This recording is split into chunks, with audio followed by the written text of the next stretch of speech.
네, 여러분 안녕하세요. 이번에는 우리 교재 189페이지 그 이후에 나오는 그 괴델의 불완전성 정리에 관한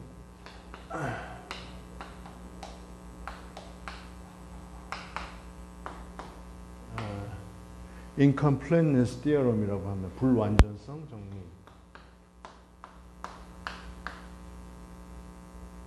이게 이제 두 개인데요.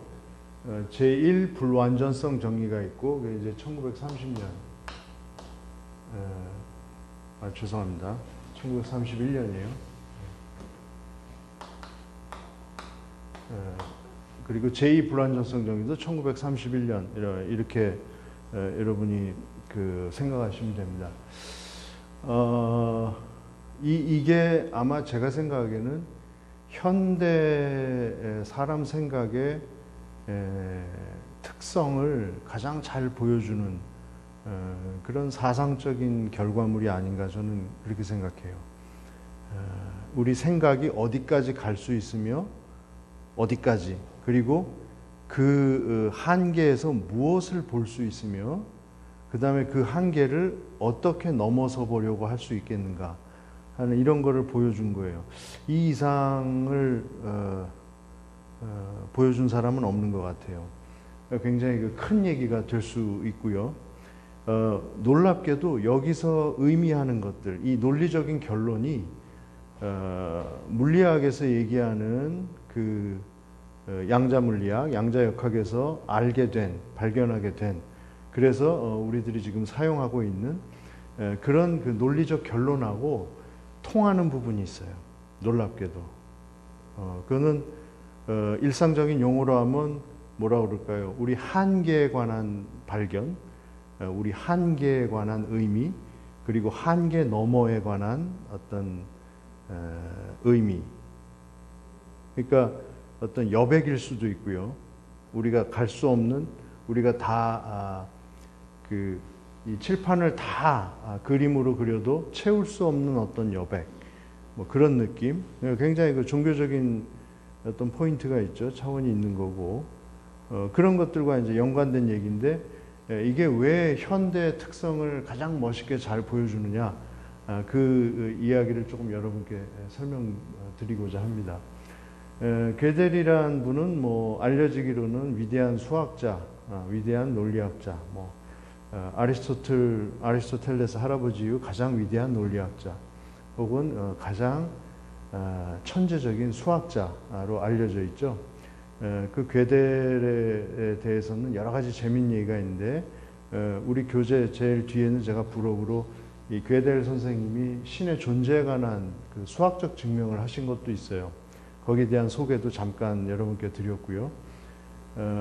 아주 재밌는 일화가 많은 분이고, 또 아인슈타인이 가장 친하게 여기고, 아인슈타인 물리학자, 또 괴델하고 이야기하는 거를 너무너무 좋아했죠. 그래서 괴델하고 이야기하려고 연구실에 일이 없는데도 출근할 정도로 그런 일화도 있고요.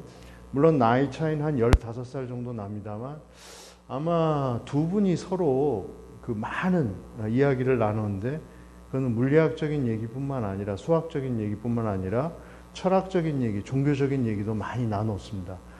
그런 결과물들도 있습니다. 이분들은 도대체 뛰어난 지성을 가지고 두 천재가 이 세상 돌아가는 일, 우주 돌아가는 일에 대해서 무슨 이야기를 나눴을까? 이런 것들은 상당히 흥미롭죠. 여러분이 나중에 한번 그런 것도 공부해 보는 것도 좋을 것 같아요. 괴델이 발견한 거는 이런 겁니다.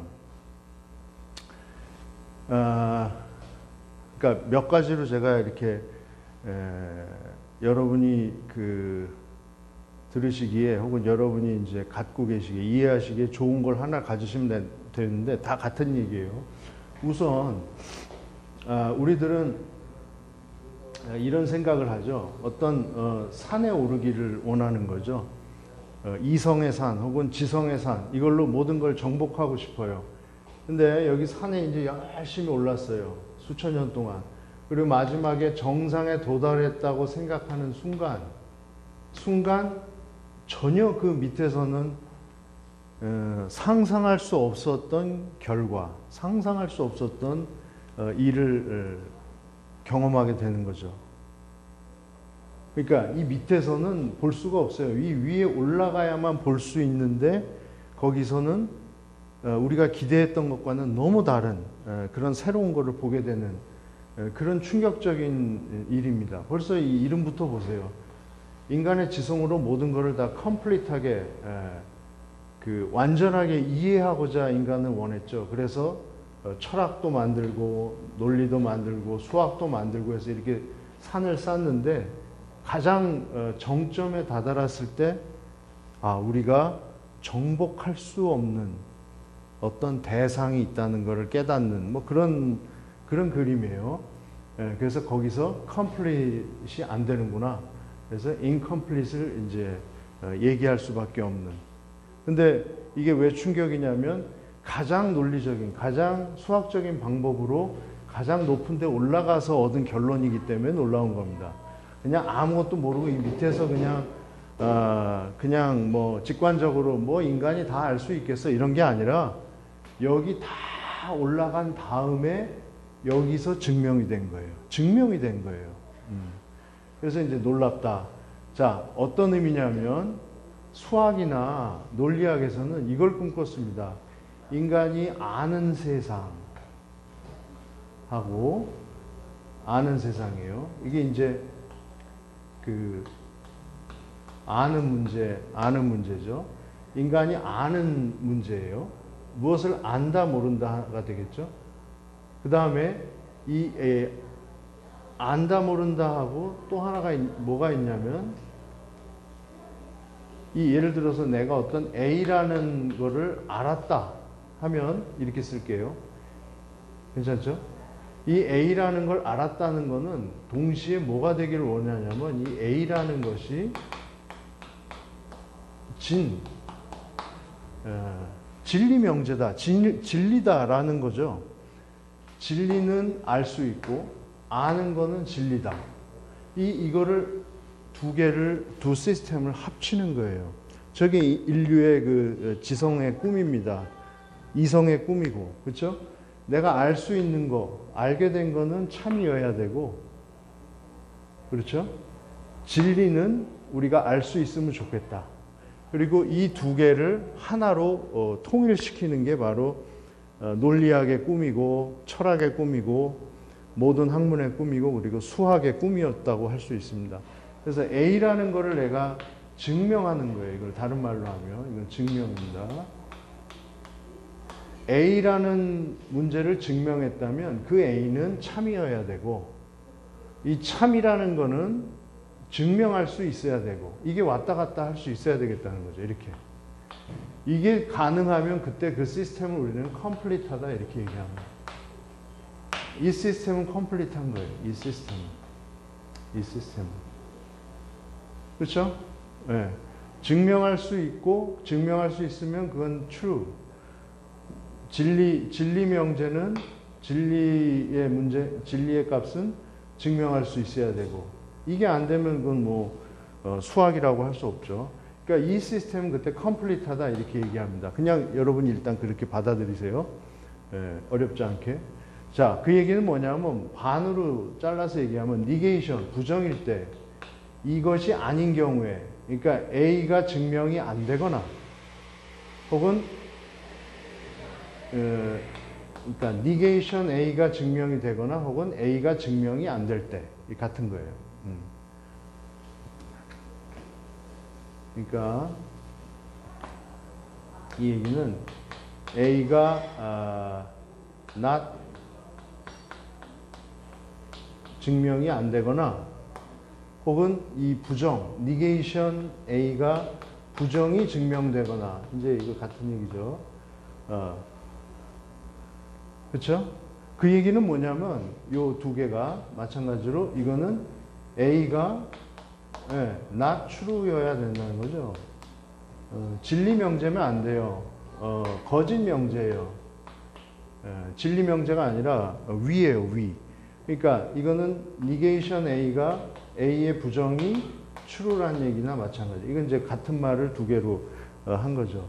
자, 이게 깨끗이 맞아 떨어지면 이 시스템은 컴플리트한 거예요. 수학이 이거를 원하는 거죠. 어떤 문제를 풀었어요. 그럼 그거는 참이어야 되죠. 그 다음에 그게 아닌 거를 밝혀내면 그건 참이 아니어야 되는 거죠. 그렇죠? 네. 그러니까 이거는 같은 얘기다. 그래서 이거를 꿈꿨는데 괴델은 뭘 증명했냐면 요걸 그대로 사용해가지고 요걸 그대로 사용해서 뭘 증명했냐면 괴델이 자, 예를 들어서 괴델 센텐스라고 이름을 한번 붙여볼게요. 괴델 센텐스. 뭐 프로포지션이라고 해도 되고 뭐 스테이트먼트라고 해도 상관없어요. 괴델 센텐스를 G라고 한번 해볼게요. G라는 거를 어떤 식으로 구성을 했냐면 이게 이제 내용으로 말하면 나는 증명 불가능하다. 이렇게 이제 I'm not 나는 증명할 수 없다. 이런 의미를 갖는 거예요. 이런 의미를 갖는 건데 이거를 G라고 할 수 있다. G를 그렇게 만든 거예요. 이런 의미를 갖도록. 요거를 잠깐 전제를 하시고 괴델은 뭘 증명했냐면 그 완전하다라고 전제한 시스템 내에서 어떤 시스템이 있다고 합시다. 어떤 시스템에서 이 G라는 거를 이 G를 이거는 증명한다고 이건 증명한다고 이렇게 하면 증명 못한다. G를 증명할 수 없어요. 그리고 and 동시에 이 시스템에서 그러면 이걸 증명 못하면 이 반대는 증명해야 되거든요. 컴플리트 하려면. 근데 뭘 증명하려면 negation G 그러니까 not G예요. not G G가 아닌 거 negation G를 이거를 증명할 수 없는 거를 이걸 증명합니다. 그래서 이런 G라는 괴델 센텐스가 존재한다 라는 거를 증명을 했어요. 이런 G라는 센텐스가 존재한다. 이 시스템 내에서. 그러니까 어떤 강력한 수학적 논리적 시스템을 하나 만들었어요. 만들었는데 그 안에서 그 안에 있는 어떤 이 G라는 거는 G에 해당하는 거는 증명을 할 수도 없고 그거의 부정도 증명을 할 수 없는 게 증명이 된 거예요. 자, 이때 이 G를 뭐라고 하냐면 요거 이 G를 뭐라고 하냐면 이제 논리학자들은 수학자들은 결정 불가능하다 이렇게 얘기하는 이게 이제 부정하는 말이고 decidable undecidable이라 이렇게 정의합니다. G라는 센텐스는 괴델 센텐스는 undecidable한 센텐스예요. 수학에서 이게 나오면 안 되는 거죠. undecidable 하면 안 되는 거예요. 그렇죠? G를 증명하든지 아니면 그 반대를 증명하든지 해야 되는데 이것도 반대도 증명 못하는 그래서 undecidable한 센텐스가 나오게 됩니다. 괴델이 이걸 증명했어요. 따라서 이 시스템은 그때 뭐라고 그런다? 그때 이 시스템은 incomplete한 시스템이 되는 거예요. 이 시스템의 이름은 incomplete.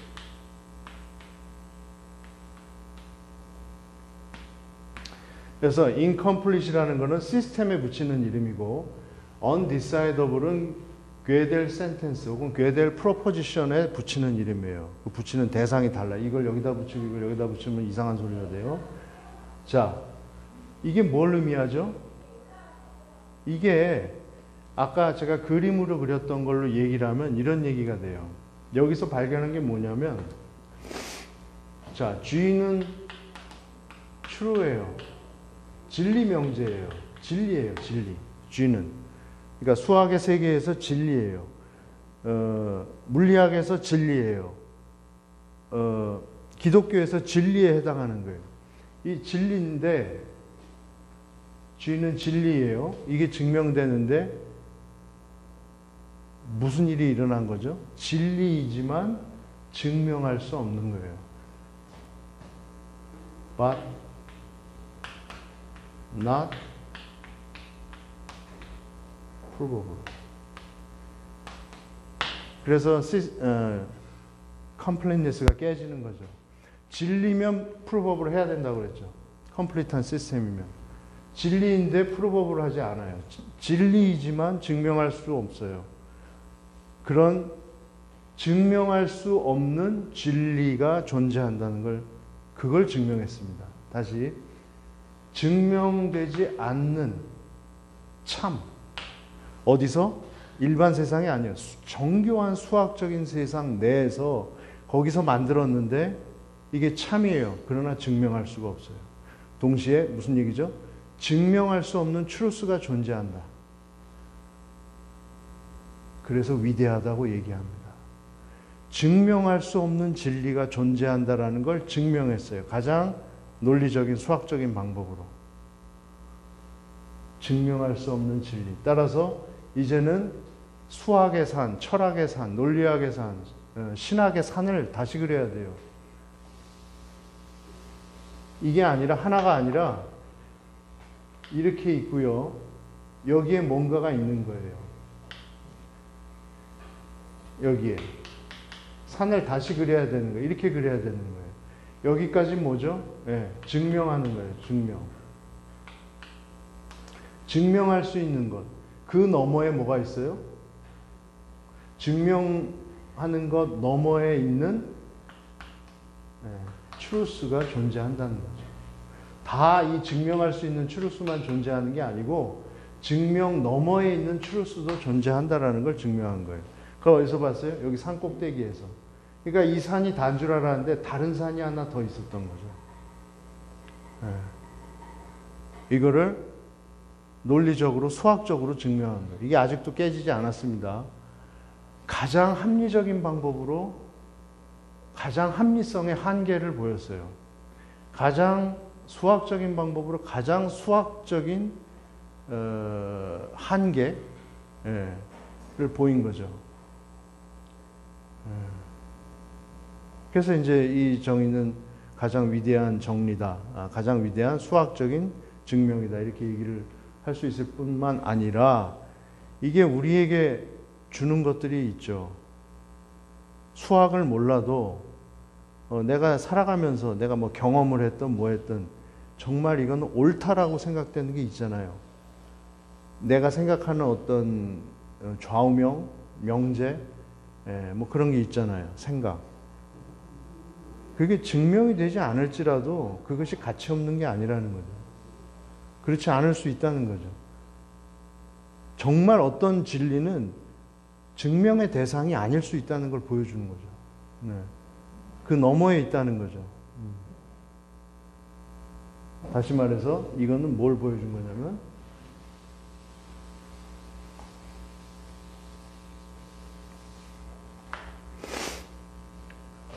수학적인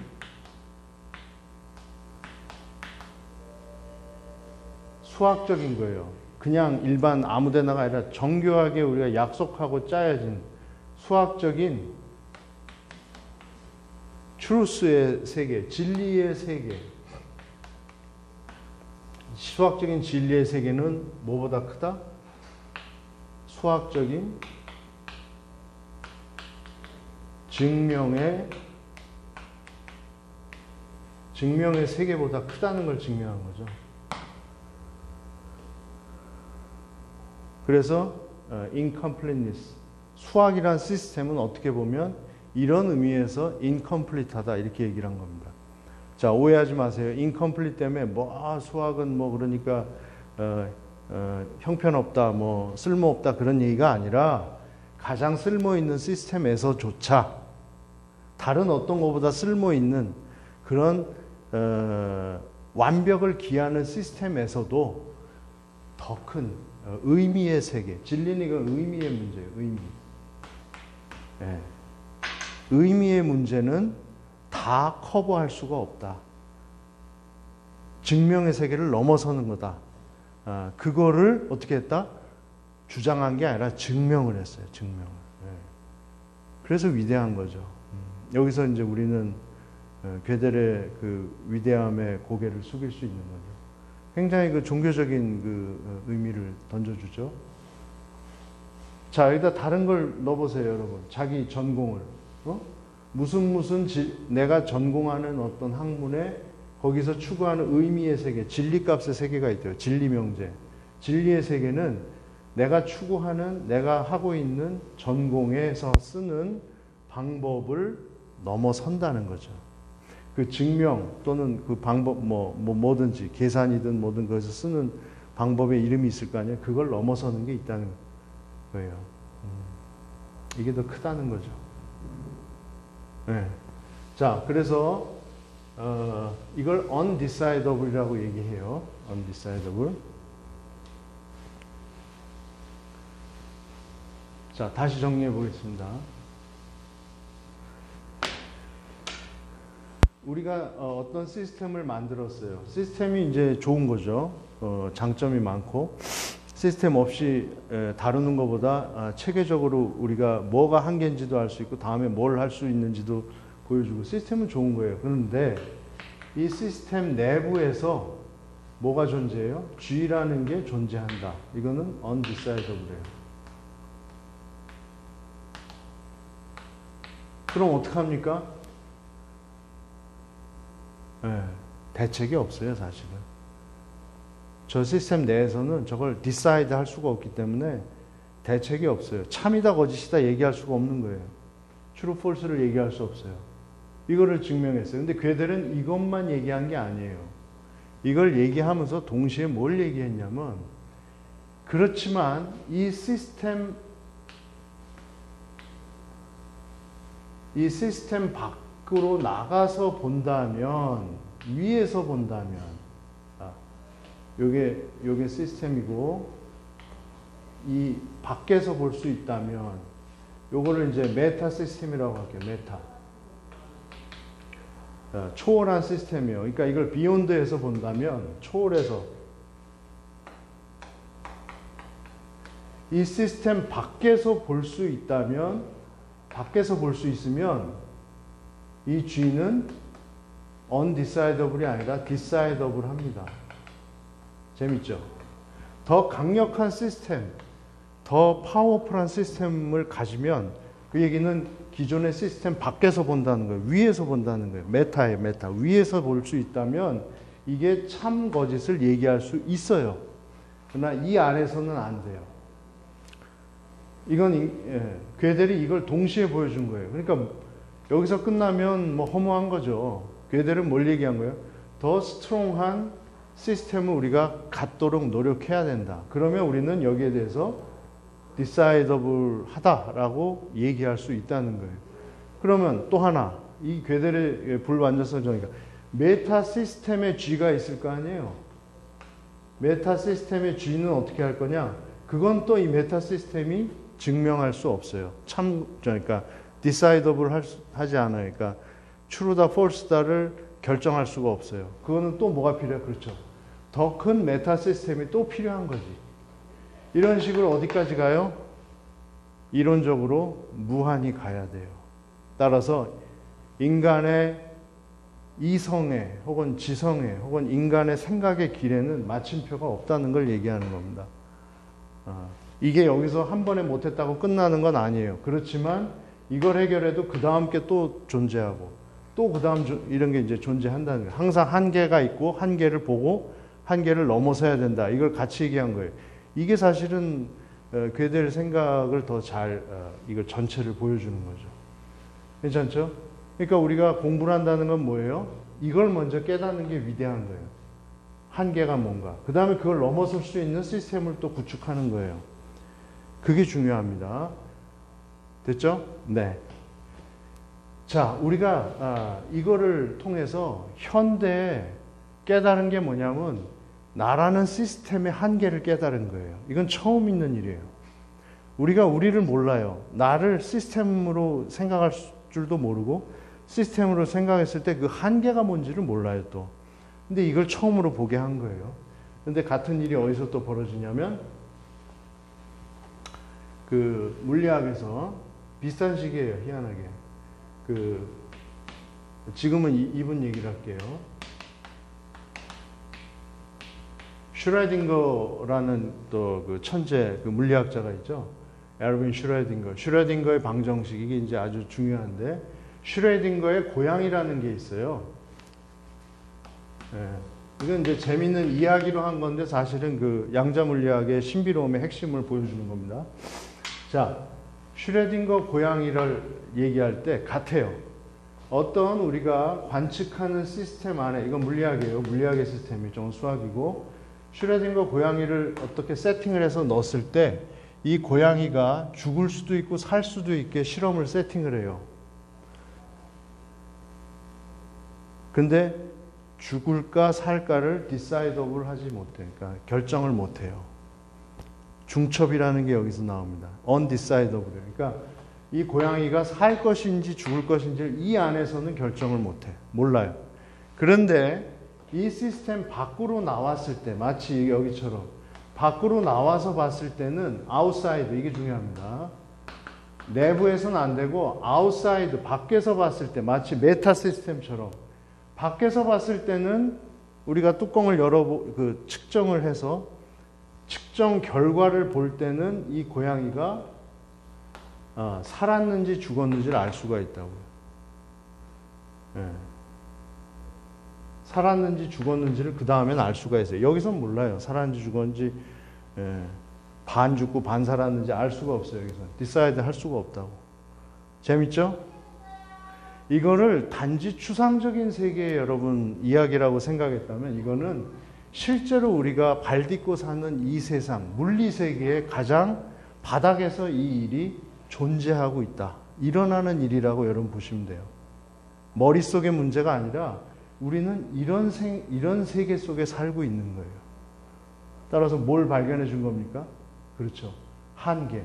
우리는 모든 걸 decide 할 수 있는 것 같지만 그렇죠. undecidable한 것이 우리 세계의 본질 중에 하나다. 자, 그동안 과거에는 어떻게 많이 봤죠? 둘 중에 하나로 봤어요. true냐, false냐. 이 둘 중에 하나로 봤어요. 이거냐, 저거냐. 그렇죠? 근데 이제는 그렇게 보면 안 된다는 거죠. 어떻게 봐야 돼요? 네. true, false, 그 다음에 뭐가 있어요? 네. undecidable이라는 게 또 있는 거예요. 이건 두 개죠. 하나, 둘. value가 두 개예요. 근데 여기는 value가 세 개죠. 그래서 현대는 value를 하나를 더 인정을 합니다. 고전은 둘을 인정하지만 현대는 하나를 더 인정할 수밖에 없어요. 그렇죠? 네, 이걸 바이너리라고 하고 두 개니까 이때부터 세 개부터는 멀티라는 표현을 씁니다. 그냥 싫으면 세 개라고 해도 되고. 그러니까 두 개가 아닌 세상을 바라보는 눈뿐만 아니라 이건 내 문제예요. 세상 자체가 두 개가 아니라는 거예요. 세 개로 봐야 된다는 거예요. 세상 자체를. 그걸 보여주는 거예요. 하나는 인식의 문제고 하나는 존재의 문제죠. 그렇죠? 현대는 이걸 바꿔놨습니다. 20세기는 세상을 둘로 보지 마라. 세상은 셋으로 봐야 된다. 셋 이상은 멀티예요. 여러 개로 봐야 된다는 소리고, 세상을 둘로 구성되어 있다고 보지 마라. 세상은 어쩌면 셋 이상으로 구성되어 있다. 그러니까 이게 프라임 넘버가 바뀌는 거라고. 이거는 2를 썼다면 프라임 넘버를 3개를 쓰는 거죠. 이건 완전히 다른 거예요. 이걸 생각하는 사람 머리하고 이걸 생각하는 사람 머리는 같을 수가 없는 거죠. 선택지만 다른 게 아니라 차원이 다른 거고 계산 방법이 다른 거예요. 그래서 현대의 가장 놀라운 점은 이겁니다. 이거에 대한 발견, 이거에 대한 생각을 하라. undecidable한 어느 한 값. 이거를 여러분이 이제 물리학에서는 이게 중첩이라고 그래요. 슈퍼포지션이에요. 이거는 이것도 아니고 저것도 아니에요. 제3의 값을 줘야 됩니다. 슈퍼포지션, 중첩이라는 건. 이거를 우리가 인정을 할 수 있겠냐. 이건 대단히 종교적인 얘기이기도 해요. 제가 보기에. 한 번도 그 경험해보지 못한 그런 거죠. 그러면 gödel과 마찬가지로 그럼 양자물리학에서는 이제 우리는 그냥 손 놓고 여기서 포기하자 그 얘기를 하느냐? 그렇지 않아요. 마찬가지로 여기서도 아웃사이드 나가서 보면, 그러니까 파동함수 붕괴가 되면 그 결과가 나옵니다. 그러니까 파동함수 웨이브 펑션이 컬랩스 되거나 아니면 웨이브 펑션이 리덕션이 되면 답이 나와요. 둘 중에 하나가 나온다고. 그 전에 모른다는 거지. 그렇죠? 그래서 이게 무슨 문제냐면 measurability 문제라. major. 그래서 이제 이거 쓰고 마칠게요. 결론은 뭐냐? 이 한계를 깨닫고 더 깊어지고 성숙해져서 어디로 가는 거냐면 인간의 소위 말하는 이해 가능성이라는 거. 이거는 포기해야 되느냐? 이해 가능성. 인간이 우주를 이해하는 거. 인간이 인간 자신을 이해하는 거. 인간이 추상적인 대상, 무한을 이해하고 신을 이해하는 걸 포기를 해야 되느냐? 한계 때문에 아니에요. 뭘 얘기를 하냐면 그럼에도 불구하고 계속 메타, 비욘드에서 넘어갈 때 한쪽에서는 probability. 그 시스템 내에서는 한계지만 그 상위 시스템 내에서 볼 수 있어요. 아래를. 그 probability, 중단되지 않은 probability, 증명 가능성이라는 걸 확보할 수 있고 양자 물리학에서는 동시에 같은 거예요. 네. 메이저, 측정 가능성, measurability를 확보할 수 있어요. 따라서 우리는 부분적이지만 이 어떤 차원을 넘어서야 되는 과제가 있지만 이거를 확보할 수 없는 건 아니에요. 동시에. 그러니까 이건 다른 얘기입니다. 그래서 우리는 결국 완전하진 않을, 현재 입장에서 완전하진 않을지라도 probability나 measurability를 확보할 수 있는 가능성은 있다라는 게 괴델의 불완전성 정리가 imply, 보여주는 논리적 결론이고 양자 물리학의 그 결과가 보여주는 논리적인 함이다. 그래서 인간은 이거를 포기할 필요가 없다. 오히려 이거는 포기할 수 없고 확보의 대상이다. 확보할 수 있다. 그러니까 이렇게 보면 뭐 펜로우즈나 아인슈타인이나 여러 수많은 천재들이 우주에 대한 이해 가능성이 있다는 게 난 이해가 안 된다는 신비라고 얘기했는데 그 신비가 증명이 되는 거예요. 역설적이지만. 어떻게 우리가 이 유한한 존재가 우주를 이해해요? 이해 가능성이 있다는 게 이해가 안 된다는 그 신비. 그래서 어쩌면 과학자나 종교인들은 이 한계와 한계 너머 그리고 그 여백 그리고 여백에서 이 한계를 뒤돌아보는 자기 성찰이에요. 자기 성찰. 여기에서 이런 가능성을 확보할 수 있다.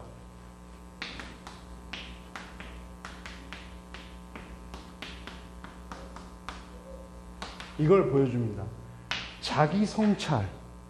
현대과학은 자기 성찰의 최고치에 올라와 있고 따라서 현대 종교도 자기 성찰의 가장 최고치에 올라와야 됩니다. 그렇겠죠? 현대 종교가 자기를 성찰하는 가장 지금 멈추지 않고 계속 가고 있다면 현대과학도 자기 성찰을 멈추지 않고 계속 가야 되고 있다. 혹은 가야 된다. 그거를 이야기하거나 보여주는 거다. 자기 성찰. 그게 오늘 얘기에 우리가 도달하려고 하는 그런 것입니다. 자, 여러분 수고하셨습니다.